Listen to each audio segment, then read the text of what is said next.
Hello hello hello बच्चों। Welcome welcome welcome to your favourite channel science की पाठशाला। जहां पे आज हम डिस्कस करने वाले हैं क्लास 10 का चैप्टर नंबर 19 ह्यूमन डेवलपमेंट। इससे पहले मैंने आप लोगों को सोशल साइंस के बहुत सारे चैप्टर्स सिखा दिए हैं। उन सब चैप्टर की लिंक नीचे आपको डिस्क्रिप्शन में मिल जाएगी। ये बड़ी अच्छी बात कही आप। उस लिंक के ऊपर आप जाके वो पर्टिकुलर चैप्टर जो है वो स्टडी कर सकते हो। अगर अभी तक आप लोगों ने इस चैनल को सब्सक्राइब नहीं किया है तो फटाफट से इसको सब्सक्राइब कर लो, बिकॉज यहाँ पे हम आगे जाके देखने वाले हैं गाला पेपर के सॉल्यूशन एंड मार्वल पेपर के solution.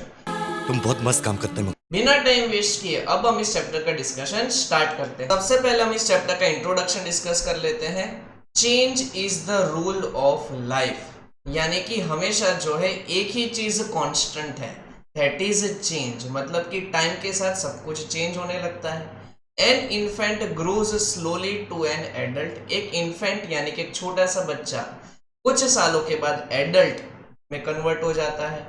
From the phase of primitive man, man has developed into present complicated social arrangement.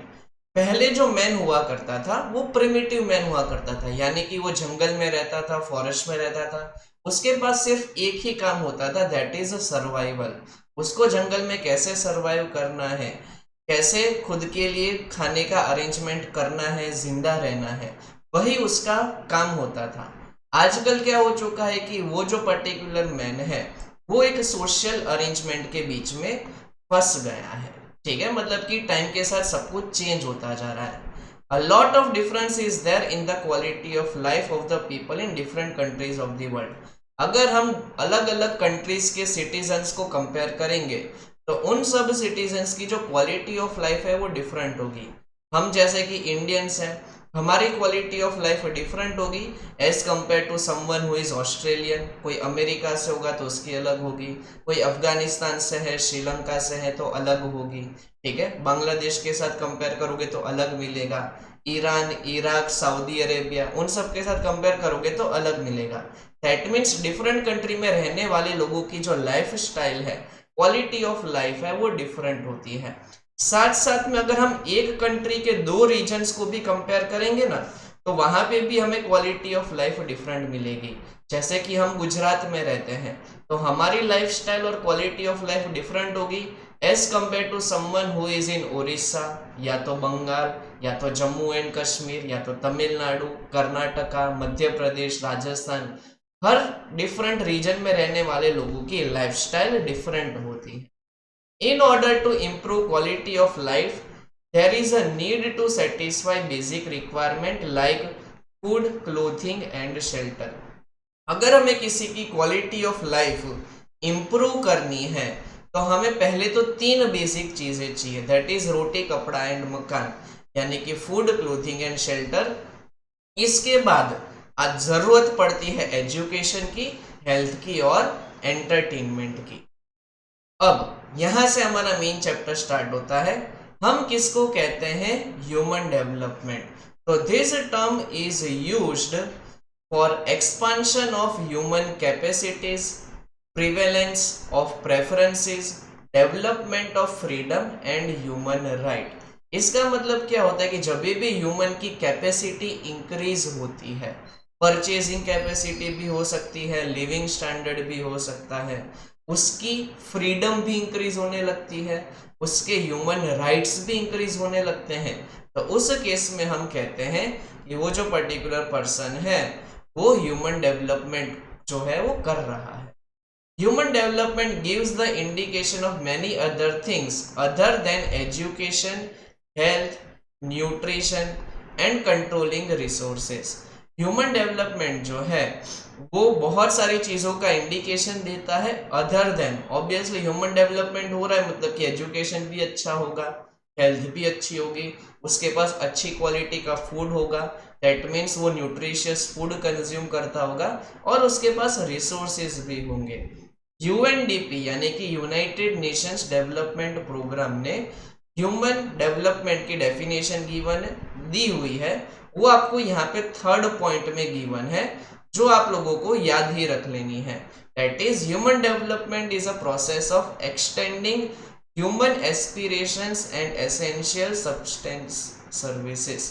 इसका मतलब क्या हुआ कि जब ह्यूमन एस्पिरेशंस इंक्रीज होते हैं और उसके जो सब्सिस्टेंस सर्विसेज, जो एसेंशियल सर्विसेज हैं, वो भी उसको अब अच्छे तरीके से मिल रहे हैं, दैट मीन्स उस प्रोसेस को हम कहेंगे human development. Objective of human development is to create same atmospheric condition for everybody's life. जो मेन मकसद है ह्यूमन डेवलपमेंट का वो ये है कि कंट्री के अंदर या तो वर्ल्ड के अंदर जितने भी लोग रहते हैं उन सबको ऑलमोस्ट सेम कंडीशन मिले, मतलब कि सबके पास इक्वल अमाउंट में रिसोर्सेज होने चाहिए, जैसे कि फूड है, शेल्टर है, मनी है, सब कुछ, हेल्थ है। अगर वो सारी चीजें इक्वल अमाउंट में मिलती है that means human development true nature में वहां पे हो रहा है। पहले ऐसा माना जाता था कि ह्यूमन डेवलपमेंट का मतलब होता है सिर्फ और सिर्फ इकोनॉमिक डेवलपमेंट, यानी कि मान लो कि किसी भी कंट्री के पास ज्यादा पैसा है या किसी ह्यूमन के पास ज्यादा पैसा है, तो उस केस में उसका इकोनॉमिक डेवलपमेंट हो रहा है तो उसको कहते थे कि उसका ह्यूमन डेवलपमेंट भी हो रहा है। ये एक पुराना सिनेरियो था। फॉर एग्जाम्पल, अगर मान लो किसी के पास ज्यादा मनी है, वो इकोनॉमिकली ज्यादा डेवलप्ड है, तो ऐसा जरूरी नहीं है कि उसके पास अच्छा एजुकेशन ही होगा, जरूरी नहीं है कि उसकी हेल्थ भी अच्छी रहती होगी। That means economic development is not equal to human development. ये चीज आप लोगों को याद रखनी है। पहले क्या मानते थे कि ह्यूमन डेवलपमेंट के लिए वो लोग सिर्फ और सिर्फ पर कैपिटा इनकम कंसीडर करते थे। पर कैपिटा इनकम का मतलब क्या होता है कि टोटल जो कंट्री की इनकम है उसको पॉपुलेशन से डिवाइड कर दो, यानी कि हमारे पास टोटल इनकम होगी, जितने भी सिटीजन्स हैं उन सबकी टोटल इनकम निकाल लो, फिर उसको डिवाइड कर दो जो कंट्री की पॉपुलेशन है उससे, तो उसको कहा जाता था per capita income. All the nations of the world concentrated on increasing their gross national product। अब क्या होता है कि जितने भी कंट्रीज है हमारे वर्ल्ड के, उनका काम होता है कि ग्रॉस नेशनल प्रोडक्ट को वो इंक्रीज करें। However, despite achieving economic success, there was no change in the lifestyle and quality of life of the people। मतलब कि जिन कंट्रीज ने GNI को इंक्रीज करने का ट्राई किया उनको इकोनॉमिक सक्सेस तो मिल गई, लेकिन उनकी क्वालिटी ऑफ लाइफ और लाइफस्टाइल कभी भी चेंज नहीं हो पाए। इसका मतलब ये हुआ कि human development is not only related to income but also on how to use income. इसका मतलब ये होता है कि सिर्फ और सिर्फ वो इनकम के साथ रिलेटेड नहीं है कि आप कितना अर्न करते हो, वो मैटर नहीं करता, आपने जो मनी अर्न किए है उसका किस तरीके से यूज करते हो। दैट मीन्स अगर आपने मनी अर्न किया है तो क्या आपने उसका हेल्थ के पीछे इन्वेस्टमेंट किया है कि नहीं, एजुकेशन के पीछे इन्वेस्टमेंट किया है कि नहीं, लाइफस्टाइल के पीछे इन्वेस्टमेंट किया है कि नहीं। अगर इन्वेस्टमेंट किया है तो उस केस में आपकी क्वालिटी ऑफ लाइफ इंक्रीज होगी और आपका एक्चुअल सेंस में ह्यूमन डेवलपमेंट होगा। तो हमें यहाँ से टोटल 4 इंपॉर्टेंट पिलर्स मिलते हैं ह्यूमन डेवलपमेंट के, दैट इज इक्वलिटी होनी चाहिए, स्टेबिलिटी होनी चाहिए, प्रोडक्शन होना चाहिए और एम्पावरमेंट होना चाहिए। तो ह्यूमन डेवलपमेंट का मतलब क्या होता है, तो इतनी सारी डेफिनेशन हमें यहाँ पे गिवन है, बहुत ही सिंपल वर्ड्स में यहाँ पे ये सब कुछ दिया गया है। अगर आप एक चीज को सिर्फ एक बार रीड कर लोगे तो भी चल जाएगा, इतना बड़ा आप लोगों को मीनिंग लिखने की जरूरत नहीं है। आप लोगों को कोई भी 2 या 3 पॉइंट ही याद रखने हैं जो आपको अच्छे लगते हैं, पूरा का पूरा आपको ये कभी भी पूछने वाले नहीं है। ज्यादा से ज्यादा ये लोग 1 मार्क में पूछ लेते हैं कि what do you mean by human development. तो आप लोग जो UNDP ने जो डेफिनेशन दी थी, जो भी हमने थोड़ी देर पहले डिस्कस की थी, वो लिख लोगे तो भी चल जाएगा, इतना सारा लर्न करने की बिल्कुल भी जरूरत नहीं है। अब हम बात करते हैं human development index. Human development index जो है वो एक टाइप की रैंकिंग होती है, मतलब कि जिस कंट्री के अंदर ह्यूमन डेवलपमेंट सबसे बेहतर हो रहा है उसको रैंक 1 में रखा जाता है, और जिसका ह्यूमन डेवलपमेंट बहुत लो नेचर का है, बहुत ही कम हो रहा है, तो उसको सबसे लास्ट में रखा जाता है। ह्यूमन डेवलपमेंट इंडेक्स का जो आइडिया है वो सबसे पहले दिया था एक इंडियन ओरिजिन के इकोनॉमिस्ट जिनका नाम था Amartya Sen. Most IMP question है, ये मेरा फेवरेट क्वेश्चन है, एमएफक्यू, दैट मीन्स ये बोर्ड में बहुत बार पूछा गया है। उनको नोबेल प्राइज भी मिला था इसके लिए। अब 1990 में ह्यूमन डेवलपमेंट की फर्स्ट रिपोर्ट पब्लिश की थी। किसने पब्लिश की थी? तो यूनाइटेड नेशंस डेवलपमेंट प्रोग्राम, उन्होंने ये रिपोर्ट पब्लिश की थी। ये ऑब्वियसली फर्स्ट रिपोर्ट थी उस टाइम की, और वहां पे उन्होंने रैंकिंग निकालने के लिए 3 क्राइटेरियाज यूज किए थे। वो जो 3 क्राइटेरिया थे वो ये थे, दैट इज एवरेज एज, मतलब कि कोई कंट्री के अंदर अगर कोई इंसान बर्थ लेता है तो वो कितने साल तक जिंदा रहता है, उन सब चीजों का एवरेज निकाला जाता था, सारी की सारी पॉपुलेशन का। नेक्स्ट आता था नॉलेज, यानी कि कितना पढ़ा लिखा है वहां का इंसान, और नेक्स्ट होता था लिविंग स्टैंडर्ड, जिसको मेजर करते थे थ्रू पर कैपिटा इनकम। तो ये 3 फैक्टर्स का यूज करके उस टाइम पे 1990 में ये रिपोर्ट बनाते थे। इसी मेथड का यूज किया गया टिल 2009, मतलब कि 1990 से 2009 तक ये 3 फैक्टर्स वो यूज करते थे।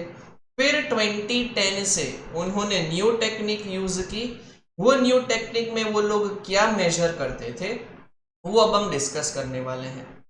सबसे पहले वो जो मेजर करते थे वो था लाइफ एक्सपेक्टेंसी इंडेक्स, जिसको LEI यानी कि एवरेज एज भी कहा जाता है। इसका मतलब क्या होता है? तो वापिस से, how many years will the infant survive, मतलब कि कोई पर्टिकुलर इंसान बर्थ लेता है कोई पर्टिकुलर कंट्री में, तो वो कितने साल तक सर्वाइव करेगा वहां पे, उस चीज को कहा जाता है लाइफ एक्सपेक्टेंसी इंडेक्स। उस टाइम पे जो हाईएस्ट वैल्यू मिली थी वो थी 83.6 जितनी। कहाँ पे होता था इतना ज्यादा कोई पर्टिकुलर पर्सन का सर्वाइवल? तो वो कंट्री थी जापान एंड हांगकांग, जिसको चाइना भी कहा जाता है अभी। तो वहां पे जो इंसान है, वहां के जो सिटीजन्स है, उनकी एवरेज एज होती थी 83.6 ईयर्स से जितनी। फिर सबसे कम एज कहाँ पे देखने को मिली? तो वो थी 20 ईयर्स।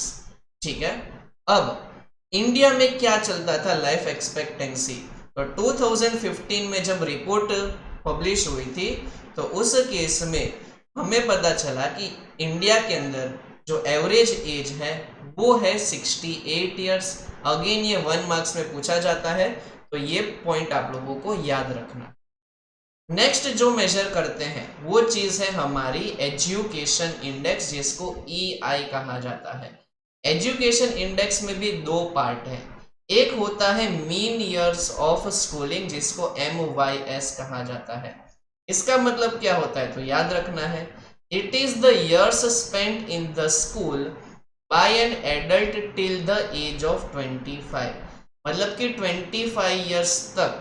मान लो कोई इंसान की, कोई एडल्ट है जिसकी एज 25 हो चुकी है, तो उसने अभी तक कितने साल अपने स्कूल में स्पेंड किए। स्कूल का मतलब ऐसा मत मानना कि फर्स्ट स्टैंडर्ड से 12th स्टैंडर्ड तक, इसमें आपका कॉलेज लाइफ भी आ जाता है। तो अगर कोई इंसान 25 ईयर्स तक की एज तक कितना पर्टिकुलर साल तक स्कूल जाता है, वो अगर हम मेजर कर लेते हैं तो उस चीज को कहा जाता है मीन ईयर्स ऑफ स्कूलिंग। और उस टाइम पे इंडिया का डेटा जो है वो कहता था 2015 का कि इंडिया के अंदर ऑन एन एवरेज जो स्कूलिंग का ईयर है वो 5.4 ईयर्स है। फिर आता था एक्सपेक्टेड ईयर्स ऑफ स्कूलिंग। इसका मतलब क्या है कि मान लो कोई पर्टिकुलर चाइल्ड की एज 5 ईयर्स हो चुकी है, अब वो आगे जाके कितने साल तक और स्कूल जाएगा, अगर वो चीज हमें मेजर करनी है तो उसको कहा जाता है एक्सपेक्टेड ईयर्स ऑफ स्कूलिंग, मतलब कि वो कितना टाइम और स्कूल जाने वाला है। ठीक है, ये हम एक गैस करते हैं, एक अप्रोक्सीमेशन लगाते हैं। और उस टाइम पे जो average years of schooling index आया था वो हमारा आया था 11.7 ईयर्स। थर्ड चीज जो मेजर की जाती है वो है इनकम इंडेक्स, जिससे पता चलती है life style. Gross domestic product per capita GDP is replaced by gross national income. जो पहले जीडीपी हम मेजर करते थे ह्यूमन डेवलपमेंट रिपोर्ट के लिए, अब उसकी जगह पे हम मेजर करते हैं ग्रॉस नेशनल इनकम GNI। अगर हम 2015 रिपोर्ट की बात करें तो इंडिया का जो GNI यानी कि ग्रॉस नेशनल इनकम था वो था 5497 यूएस डॉलर और जीडीपी था 5238 यूएस डॉलर। आप लोगों को हमेशा याद रखना है कि पर कैपिटा इनकम जो है वो हमेशा यूएस डॉलर में ही मेजर किया जाता है। So first time human development report publish हुई थी 1990 में। उसके बाद ये जो रिपोर्ट है वो हर साल पब्लिश होती है। लास्ट जो ह्यूमन डेवलपमेंट रिपोर्ट जो हमारे टेक्स्ट बुक में दी गई है वो डेटा है 2015 का। ऐसा नहीं है कि उसके बाद जो है ह्यूमन डेवलपमेंट रिपोर्ट पब्लिश नहीं हुई है, हर साल पब्लिश होती है। 21 में भी पब्लिश हुई, 22 में, 23 हर साल पब्लिश होती है। लेकिन हमको टेक्स्ट बुक के अंदर जो डेटा गिवन है वो 2015 का है। उस टाइम पे टोटल 188 कंट्रीज की ये रिपोर्ट बनी थी। उसके अंदर नॉर्वे ने टॉप किया था विथ द स्कोर ऑफ 0.944। आप लोगों को ये याद रखना है कि ह्यूमन डेवलपमेंट रिपोर्ट के अंदर जो स्कोर निकलता है वो होता है हमेशा बिटवीन 0 to 1 पॉइंट। अब एशियन कंट्री जो सिंगापुर है उसका जो पॉइंट सिस्टम था वो था 0.912, वो 11th पोजीशन पे था। और स्विट्जरलैंड जो है वो 0.930 थर्ड पोजीशन के ऊपर था। इंडिया जो है वो आता था मीडियम ह्यूमन डेवलपमेंट कंट्रीज वाली कैटेगरी के अंदर। ये अगेन मेरा फेवरेट क्वेश्चन है बिकॉज हर साल ये बोर्ड के अंदर पूछा जाता ही है। In this report niger is at the bottom of the list with 0.348 HDI। जो नाइजर नाम की कंट्री है वो हमेशा बॉटम ऑफ द लिस्ट में आती है। उस टाइम पे वो लास्ट पोजीशन पे आई थी यानी कि 188 नंबर पे आई थी और उसका स्कोर था 0.348। आप लोग देख सकते हो कि ये टेबल आप लोगों के टेक्स्ट बुक के अंदर भी गिवन है। हमने टोटल 4 कैटेगरीज में कंट्री को डिवाइड करके रखा है। रैंकिंग देख सकते हो कि 1 से 49 है, फिर 5705, 106 से 143, 144 से 188। इंडिया जो है आप जैसे हमने डिस्कस किया मीडियम ह्यूमन डेवलपमेंट वाली कैटेगरी में आता है। आप देख सकते हो यहाँ पे इंडिया आता है। ये सारी टॉप वाली कंट्री है, फिर ये मिडल, ये हाई वाली मतलब कि ये सबसे पहले हाईएस्ट वाली है, फिर हाई वाली है, फिर मीडियम वाली है और फिर लो वाली है। ठीक है। अब ह्यूमन डेवलपमेंट इंडेक्स में इंडिया का स्कोर ईयर बाय ईयर कितना चेंज हुआ वो हमें यहाँ पे गिवन है कि 1990 में इंडिया का स्कोर था 0.428, फिर 2000 के अंदर यानी कि 10 साल के बाद बना 0.496, फिर 10 साल के बाद 0.586, फिर 2014 में 0.604 और 2015 में 0.609, मतलब कि कंटिन्यूसली स्कोर जो है वो इम्प्रूव हो रहा है। अब यहाँ पे आप लोगों को हमारे जो नेबरिंग कंट्रीज है उसकी भी रैंकिंग दे दी है कि श्रीलंका का स्कोर दिया है और उसका रैंकिंग। इंडिया का आप देख सकते हो कि रैंक जो आया था वो आया था 130। दैट मीन्स श्रीलंका, चाइना और मालदीव्स जो हमारी नेबरिंग कंट्रीज है वो हमसे बेटर स्कोर लाई थी और भूटान हमसे लेस स्कोर लाई थी। इसके बाद दूसरे नेबरिंग कंट्रीज दिए हुए बांग्लादेश जो हमसे पीछे रहा, नेपाल, पाकिस्तान, म्यांमार, अफगानिस्तान, ये सारी कंट्रीज हमसे पीछे रही और ये जो 3 कंट्रीज है हमारी नेबरिंग वो हमसे ह्यूमन डेवलपमेंट रिपोर्ट में आगे रही। अगेन ये आप लोगों को टेबल दिया, ये टेबल याद रखने की वैसे जरूरत नहीं है। अब चैलेंजेस ऑफ ह्यूमन डेवलपमेंट, हम कैसे हमारा ह्यूमन डेवलपमेंट का स्कोर जो है इम्प्रूव कर सकते हैं, उसके सामने हमें क्या क्या चैलेंजेस फेस करने पड़ते हैं। तो आप लोगों ने देखा कि हमने टोटल 3 पैरामीटर्स देखे। फर्स्ट पैरामीटर था हमारा लाइफ एक्सपेक्टेंसी इंडेक्स, फिर एजुकेशन इंडेक्स था और लास्ट में हमने देखा था एक और पर्टिकुलर पार्ट। सो टोटल हमने 3 देखे थे। ठीक है। अब उन तीनों कैटेगरीज के अंदर हमें अगर इम्प्रूवमेंट करना है तो हमारा जो पर्टिकुलर ह्यूमन डेवलपमेंट का स्कोर है वो चेंज हो जाएगा, मतलब कि अच्छा हो जाएगा। कौन कौन सी 3 चीजों के ऊपर फोकस करना है? तो फर्स्ट है हेल्थ, फिर है सेक्स रेशियो यानी कि जेंडर रेशियो और थर्ड हमें देखना है विमेन एम्पावरमेंट के ऊपर। हेल्थ में इंडिया ने अभी तक क्या किया है वो हमें यहाँ पे डिस्कस करना है। तो हेल्थ आपको पता है किसी भी कंट्री का एक इम्पॉर्टेंट एस्पेक्ट होता है। अगर किसी भी कंट्री का हेल्थ इंफ्रास्ट्रक्चर अच्छा है तो वहाँ के लोग जो है वो ज़्यादा ईयर्स तक सर्वाइव कर पाएंगे और वो कंट्री का ह्यूमन डेवलपमेंट इंडेक्स के अंदर जो स्कोर है वो इंक्रीज मतलब कि अच्छा होता जाएगा। अब हमारी कंट्री जो है वो डेवलपिंग कंट्री में आती है। हमारा जो मेन फोकस है वो हमेशा होता है पॉपुलेशन के ग्रोथ को कंट्रोल करना, कॉमन डिजीजेस जो होती है उसको इरेडिकेट करना, माल न्यूट्रिशन यानी कि जिसको कुपोषण कहा जाता है उसको रिड्यूस करना।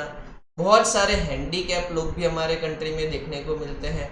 बहुत सारी कंटेजियस डिजीजेस जैसे कि एड्स है, मेंटल डिसऑर्डर है और उसके रिगार्डिंग चीज़ें हमारे कंट्री के अंदर बहुत ज़्यादा देखने को मिलती हैं। तो इन सब चीज़ों को रिमूव करना जो है वो हमारा मेन एम होना चाहिए। गवर्नमेंट ने अभी तक बहुत सारे वैक्सीनेशन प्रोग्राम किए हैं, जैसे कि ओपीवी जो पोलियो के लिए वैक्सीन दी जाती है, फिर बीसीसी जो ट्यूबरक्लोसिस के लिए दी जाती है, फिर हेपेटाइटिस बी के लिए, डीपीटी यानी कि diphtheria, pertussis and tetanus, measles, MMR, typhoid, उन सब के लिए अलग अलग प्रोग्राम्स जो है वो हमारे कंट्री के अंदर चलाए जाते हैं। साथ साथ में बहुत सारे कैंपेन चलाए जाते हैं बिकॉज बहुत सारे लोगों को आयोडीन, विटामिन, आयरन इन सब की डेफिशिएंसी होती है तो गवर्नमेंट टैबलेट्स भी प्रोवाइड करती है। फिर प्लाग है, स्मॉल पॉक्स, लेप्रेसी, उन सबको इरेडिकेट कर दिया है यानी कि कंप्लीटली हटा दिया है हमारे कंट्री से, मतलब कि अब नहीं होता लोगों को। Micelles, chicken pox, malaria, dengue, hepatitis, tuberculosis, diabetes, cancer, heart diseases, उन सबको हम कंट्रोल करने का ट्राई कर रहे हैं। साथ साथ में जो डिक्लाइन है बर्थ रेट का वो भी ज़रूरी है। पॉपुलेशन ग्रोथ को कम करना है, मॉर्टालिटी रेट को भी कम करना है। मॉर्टालिटी रेट का मतलब क्या होता है कि मान लो कि कोई पर्टिकुलर चाइल्ड का बर्थ होता है, अगर वो 1 साल से पहले ही उसकी अगर डेथ हो जाती है तो हमारा मॉर्टालिटी रेट हाई है। अगर वो 1 साल सर्वाइव कर जाता है और वो एडल्ट में कन्वर्ट हो जाता है, ग्रो हो जाता है, दैट मीन्स हमारा मॉर्टालिटी रेट कम है। ठीक है, तो वो हमेशा कम होना चाहिए, उसकी वजह से जो एक्सपेक्टेंसी रेट है वो हमारा इंक्रीज होगा। साथ साथ में जो वाटर बॉर्न डिजीजेज है और दूसरी डिजीजेज है रिलेटेड टू माल न्यूट्रिशन, वो सारी जो प्रॉब्लम्स है उसको भी हमें जो है रिमूव करना है सो दैट हमारा लाइफ एक्सपेक्टेंसी रेट जो है वो इंक्रीज हो जाए। अब खास करके जो लेडीज है, चिल्ड्रन है, पुअर पीपल है, जिनको न्यूट्रिशियस फूड नहीं मिल पाता, न्यूट्रिएंट्स नहीं मिल पाते, बेसिक मिनरल्स नहीं मिल पाता, विटामिन्स, प्रोटीन्स, उन सबको जो है हमें प्रोवाइड करना है सो दैट हमारा हेल्थ का जो स्कोर है ह्यूमन डेवलपमेंट का वो इंक्रीज हो जाए। एनवायरमेंट पॉल्यूशन को कम करना है, पॉइजनस गैसेस जो रिलीज होते हैं उसकी वजह से भी हेल्थ खराब होती है। अर्बनाइजेशन आप देख रहे हो कि बहुत ज़्यादा हो रहा है, आसपास आप देखोगे तो क्राउड ही क्राउड दिखाई देता है, उसकी वजह से भी बहुत सारी हेल्थ रिलेटेड प्रॉब्लम्स होती है, तो उन सबको रिमूव करना पड़ेगा। नेक्स्ट हमें ध्यान देना है सेक्स रेशियो के ऊपर, यानी कि मेल टू फीमेल रेशियो के ऊपर। जब हमने लास्ट में सेंसस किया था, सेंसस मतलब कि पॉपुलेशन का कैलकुलेशन, तो उस टाइम पे हमने देखा था 2011 में कि इंडिया के अंदर 48.46% फीमेल है एंड 51.54% मेल है। अब हमें पता है कि दोनों के अंदर बायोलॉजिकल डिफरेंसेस होते हैं, दोनों की अपब्रिंगिंग अलग तरीके से होती है, एक्सपेक्टेशन दोनों से अलग की जाती है, मेल से अलग टाइप की एक्सपेक्टेशंस होती है और फीमेल से अलग टाइप की एक्सपेक्टेशंस होती है। उसकी वजह से हमेशा उन दोनों के डेवलपमेंट में डिफरेंस देखने को मिलता ही है। Even today in many families women are engage in household chores, cooking और ब्रिंगिंग अप चिल्ड्रन। बहुत सारी फैमिलीज में ये देखने को मिलता है कि विमेन जो है वो हाउस होल्ड चोर्स यानी कि घर के ही काम करती है, कुकिंग का काम करती है और जो उनके घर में चिल्ड्रन है उसका अप ब्रिंगिंग करती है। उनका जो हमारे कंट्री का इकोनॉमिक अर्निंग है उसके अंदर कोई कंट्रीब्यूशन नहीं होता। मतलब कि ऐसी बहुत कम फीमेल होती है जो बाहर काम करने के लिए जाती है और अर्न करती है। अब they do not have any power to take decision in family. Family के अंदर कोई डिसीजन लेना होता है तो उनके पास कोई पावर नहीं दी जाती उनको। उनको हमेशा सफ़र करना पड़ता है फ्रॉम इनएडिक्वेट हेल्थ केयर। अगर कंट्री की हेल्थ केयर सिस्टम खराब होगी तो फीमेल के ऊपर भी उसका इम्पैक्ट आता है, और उनको इकोनॉमिकल और एजुकेशनल राइट्स भी बहुत कम दिए जाते हैं। They experience discrimination in their clothes के मामले में डिस्क्रिमिनेशन फेस करना पड़ता है, गेम्स के related, education, food, hang out, ethics, behaviour, हर जगह पे डिस्क्रिमिनेशन फेस करना पड़ता है। साथ साथ में वो विक्टिम बनती है चाइल्ड मैरिज, पर्दा सिस्टम, पर्दा यानी कि आपने देखा होगा घूंघट लगाते हैं वो, या तो बुरखा पहनते हैं वो, dowry system and many other social evils due to low literacy rate among them. इन सब सिस्टम को वो फेस करती है बिकॉज लिटरेसी रेट उनका बहुत कम है। साथ साथ में वो कई बार विक्टिम बन जाती है चाइल्ड इन्फेंटिसाइड। कई बार हमारे कंट्रीज में देखा गया है, इवन दूसरे कंट्रीज में भी देखा गया है कि अगर पता चलता है कि फीमेल चाइल्ड बर्थ लेने वाली है तो उसको पहले ही मार दिया जाता है। उस चीज को कहा जाता है child infanticide. Low respect, desire to have a son, social traditions and sexual discrimination. Inequality is seen in economic, political, social, cultural and religious field. मतलब कि उनको बहुत सारी inequalities भी फेस करनी पड़ती है। Generally, all the states in India have male dominance at high post. हमने ये देखा है इंडिया के अंदर कि मेल डोमिनेंस देखने को मिलता है बड़ी पोस्ट के ऊपर। मतलब क्या, बड़े से बड़ी कंपनी के सीओओ को देख लो या मैनेजिंग डायरेक्टर देख लो, सीईओ देख लो, तो वो हमेशा कोई ना कोई मेल देखने को मिलता है in most of this companies. ऐसा नहीं कह रहा हूँ कि हर कंपनी में ऐसा होता है, मोस्ट ऑफ दी कंपनीज में मेल डोमिनेंस देखने को मिलता है। हाई इनकम वो अर्न करते हैं, ज़्यादा प्रॉफिट उनको मिलता है, ज़्यादा सैलरी मिलती है। इवन हम पार्लियामेंट की बात करें तो फीमेल मेंबर्स का जो परसेंटेज है वो 12.2% जितना ही है। साथ साथ में विधानसभा के अंदर देखोगे senior officers, managers, directors and commercial and technical field में भी फीमेल का जो प्रपोर्शन है वो लेस देखने को मिलता है। नेक्स्ट टॉपिक आता है विमेन एम्पावरमेंट। मतलब कि विमेन को हम कैसे एम्पावर कर सकते हैं, उनको किस तरीके से ज़्यादा पावर दे सकते हैं सो दैट वो हमारे कंट्री को बेनिफिट प्रोवाइड कर सके। Economic freedom is essential for women empowerment. अगर हमें विमेन को एम्पावर करना है, उनको ज़्यादा शक्ति देनी है, तो उनको सबसे पहले देना पड़ेगा economic freedom. If a women is educated she would educate a house, a society and ultimately entire nation. अगर आप ये नोटिस करोगे कि अगर कोई वीमेन एजुकेटेड है तो वो अपने घर के लोगों को भी एजुकेटेड कर पाएगी, अपने सोसाइटी के अंदर भी एजुकेट कर पाएगी और एंटायर नेशन को एजुकेट कर पाएगी।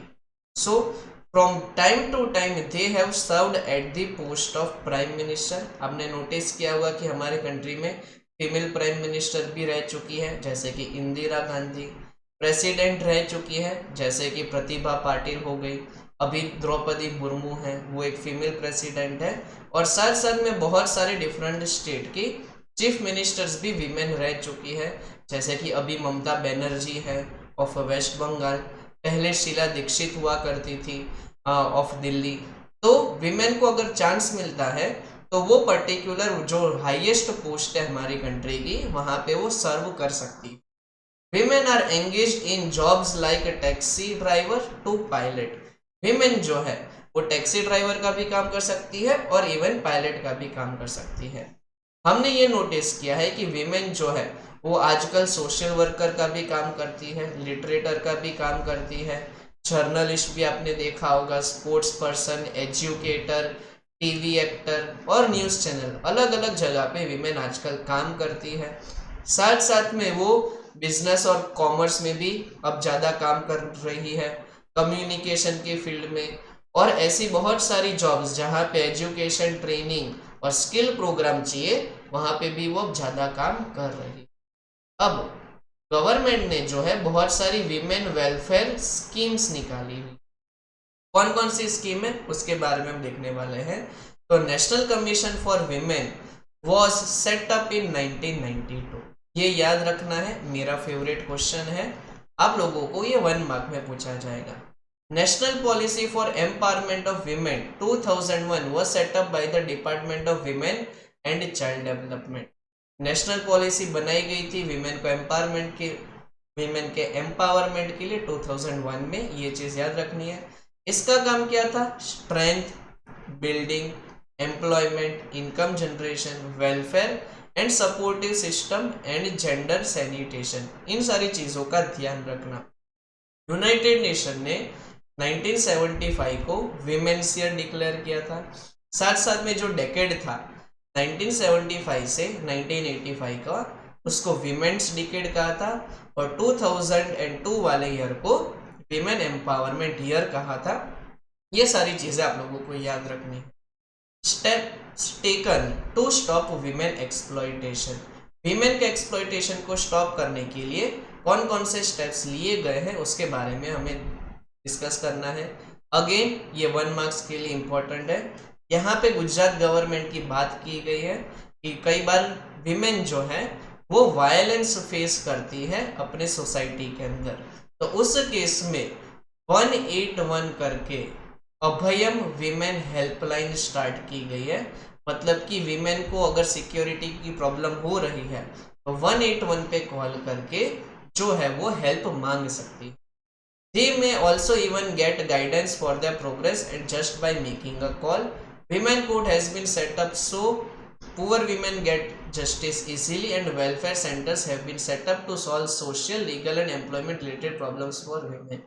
Women courts भी हमारे कंट्री के अंदर बनाए गए हैं, बहुत सारे वेलफेयर सेंटर्स बनाए गए हैं जहाँ पे उनको एम्प्लॉयमेंट रिगार्डिंग प्रॉब्लम, कोई सोसाइटी में जो प्रॉब्लम फेस कर रहे हैं वो, और कोई लीगल प्रॉब्लम अगर वो फेस कर रहे हैं तो वहां पे उनका जो है सॉल्यूशन लाया जा सके। Government has become vigilant to provide protection to women against physical, mental and sexual exploitation. Government जो है वो विजिलेंट हो चुकी है, यानी कि स्ट्रांगली बिलीव करती है कि वीमेन को प्रोटेक्शन मिलना चाहिए। किसके अगेंस्ट, अगर उनका फिजिकल, मेंटल या सेक्सुअल एक्सप्लॉयटेशन हो रहा है तो उसके रिगार्डिंग। गवर्नमेंट ऑफ गुजरात ने कौन कौन सी स्कीम्स रखी है सो दैट विमेन जो है वो इक्वलिटी फेस करे, इक्वलिटी फील करे हमारे गुजरात के अंदर, तो वो पर्टिकुलर चीज हमें यहाँ पे गिवन है। फर्स्ट पॉइंट गिवन है, with the intention of encouraging girls education, school entrance ceremony and girl education chariot festival has been started in Gujarat so that girls school easily आ पाए, इसलिए उनके लिए सेरेमनी रखी जाती है, चैरियट फेस्टिवल भी रखा जाता है। As a result of it, 100% admission and increase in women literacy rate has been there. इससे हमने ये नोटिस किया कि 100% उनको एडमिशन मिल रहा है और वीमेन की जो लिटरेसी रेट है वो भी इंक्रीज हो रही है। In Gujarat, girl child in the villages having less than 35% women literacy rate और of families living below poverty line in urban areas are given Vidya Lakshmi bond at the time of admission in primary और secondary school. मान लो कि कोई ऐसी family है village के अंदर जहाँ पे विमेन लिटरेसी रेट 35% से कम है, तो उस गर्ल चाइल्ड को, और इवन कोई अर्बन एरिया के अंदर कोई ऐसी गर्ल है जिसकी फैमिली बिलो पॉवर्टी लाइन में आती है, तो उनको गवर्नमेंट की एक स्कीम है विद्या लक्ष्मी बॉन्ड, उसके थ्रू एडमिशन मिलता है कोई भी प्राइमरी या तो सेकेंडरी स्कूल के अंदर। अंडर सरस्वती साधना योजना 1,50,000 girls have been given cycles free of cost। ये योजना का नाम याद रखना है, यहाँ पे गर्ल्स को फ्री साइकिल्स दी जाती है, ठीक है। टोटल ऐसी 1,50,000 गर्ल्स को गिवन है। Girls going out of village to study are given facility to travel free in ST.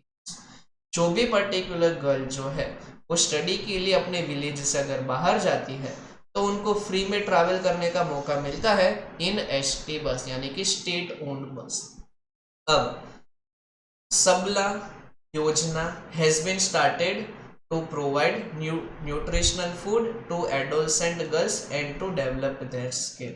जो एडोलसेंट गर्ल्स हैं मतलब कि 14 इयर्स की एज की जो गर्ल्स हैं उनके लिए न्यूट्रिशनल फूड मिले उसके लिए सबला योजना स्टार्ट की गई है। गुजरात गवर्नमेंट के अंदर 33% रिजर्वेशन चलता है गवर्नमेंट के अंदर, और साथ साथ में जो लोकल सेल्फ गवर्नमेंट इंस्टीट्यूशंस है वहाँ पे भी वो जो रिजर्वेशन है उसको इंक्रीज कर दिया है 33% से 50% जितना। राष्ट्रीय स्वावलंबन योजना is implemented to provide pension to the proletarians and destitute old people in the later half of their life. Other than this, destitute widows are given economic help so that they are not forced to lead poor life. राष्ट्रीय स्वावलंबन योजना के under में जो window women's हैं उनको भी खास करके पेंशन दिया जाता है। अंडर मिशन मंगलम योजना government provides economic help to the women to Sakhi Mandal to become self reliant. जो एक योजना है मिशन मंगलम योजना, वहां पे गवर्नमेंट इकोनॉमिक हेल्प प्रोवाइड करती है सखी मंडल को। सखी मंडल का मतलब वीमेन का जो खुद का ग्रुप बना है उसको वो लोग जो है इकोनॉमिक हेल्प प्रोवाइड करते हैं गवर्नमेंट वाले। For women health, e-Mamta program has been started in which pregnant women are registered through mobile technology and are issued Mamta card. कोई pregnant women है उनके लिए e-Mamta कार्ड बनाया गया है। For abolition of gender discrimination, save girl child. जो gender discrimination होता है उसको एबोलिश यानी कि खत्म करने के लिए गवर्नमेंट ने एक योजना बनाई है जिसका नाम है बेटी बचाओ बेटी पढ़ाओ, इसको बेटी बचाओ अभियान भी कहा जाता है। साथ में बेटी बचाओ बेटी पढ़ाओ अभियान भी हमारे कंट्री में रखा गया है, इम्प्लीमेंट किया गया है। Scheduled caste and scheduled tribe pregnant womens are provided medicines laboratory test operation facility free of cost under Chiranjeevi योजना। इस योजना के अंदर जो पर्टिकुलर प्रेग्नेंट वीमेन है अगर वो शेड्यूल कास्ट या तो शेड्यूल ट्राइब कैटेगरी के अंदर आती है तो उनको फ्री में मेडिसिन्स लेबोरेटरी टेस्ट और ऑपरेशन की फैसिलिटी मिलती है अंडर चिरंजीवी योजना। आई होप आप लोगों को सब कुछ परफेक्टली समझ में आ गया होगा। फिर भी अगर आप लोगों को कोई डाउट है तो आप मुझे नीचे कमेंट सेक्शन में पूछ सकते हो। अब हम मिलेंगे नेक्स्ट वीडियो में। Until then goodbye and have fun.